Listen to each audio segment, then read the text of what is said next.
Continuamos con el resumen del capítulo 5 del libro que estamos usando, que es el Taylor de Mecánica Clásica. En esta parte vamos a ver las oscilaciones forzadas amortiguadas. Y en la sección anterior, que les sugiero que lean antes de ver este video, habíamos visto el oscilador amortiguado.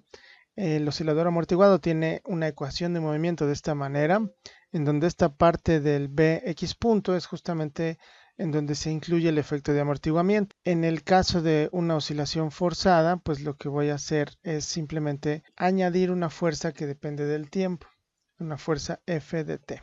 Vamos a resolverlo de manera similar a como lo hicimos en la sección anterior. Tengo 1 entre la masa, multiplico por todo eso, y entonces me va a quedar x2 puntos más b sobre mx punto más k sobre mx, y esta la vamos a llamar F minúscula. F minúscula es simplemente la fuerza externa por unidad de masa. Habíamos visto también en la parte del oscilador amortiguado que B sobre M lo puedo llamar también 2 beta, donde beta es la constante de amortiguamiento. Si es muy grande, pues corresponde a una fuerza grande de amortiguamiento. K sobre M ya lo reconocemos también del oscilador ideal. Esto es igual a omega 0 al cuadrado. Hacemos la distinción, le ponemos un 0 porque es la frecuencia natural y es lo que tendría el oscilador si no tuviera ninguna fuerza resistiva, y en este caso tampoco ninguna fuerza externa. En este caso lo podemos entonces escribir como x2 puntos más 2 beta x punto más omega 0 cuadrada x igual a esta fuerza F minúscula que depende del tiempo. Ahora, para simplificar la notación vamos a utilizar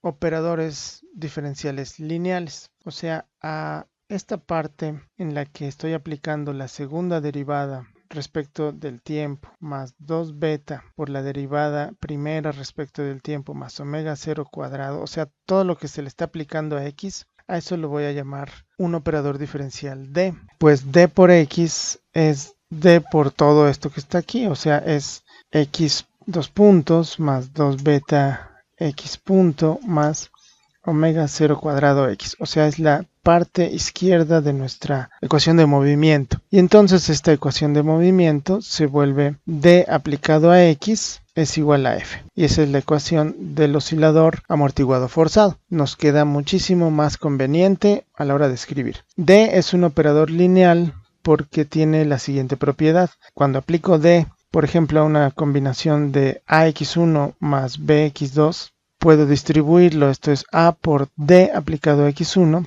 más b por d aplicado a x2, en donde a y b son constantes y x1 es función del tiempo, así como x2. Ahora, recordando lo que vimos la vez pasada, un oscilador amortiguado nada más, con esta notación del operador lineal me quedaría como d aplicado a x es igual a 0. Este es un problema homogéneo porque aquí tengo pues un término homogéneo. Esta sería la ecuación de movimiento para el oscilador amortiguado. Cuando además está forzado, pues tengo d aplicado a x es igual a f, donde f es justamente el término inhomogéneo. Entonces este es un problema inhomogéneo. Y este es el problema que queremos resolver.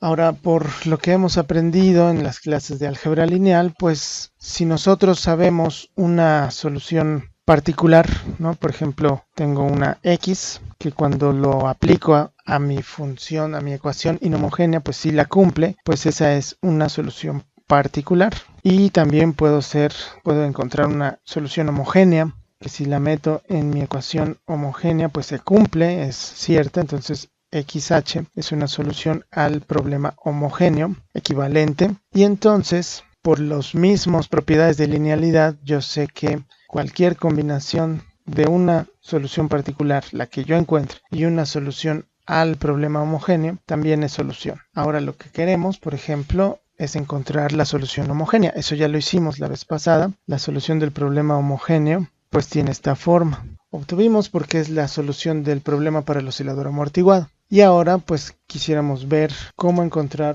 una solución al problema particular. Y para eso pues va a depender de cuál sea la forma de la función f, de la fuerza externa. Entonces en el siguiente video lo que vamos a ver es qué pasa cuando nuestra función fuerza externa es ya sea una función seno o una función coseno. Esta F0 es una amplitud, ¿no? Es la amplitud de la fuerza, el valor máximo que va a tener esa fuerza, y esta parte de aquí, el coseno, tiene una frecuencia angular que es diferente a la frecuencia omega 0 que vimos antes, porque la omega 0 es la frecuencia del oscilador, ¿no? Aquí tengo una masa tal vez, y es la frecuencia con la que está oscilando, pero la frecuencia omega es la frecuencia de la fuerza, ¿no? Que va a tener una cierta frecuencia con la que la estoy aplicando. Aunque bueno, después vamos a ver que el oscilador va a responder más cuando la omega 0 y la omega se parecen.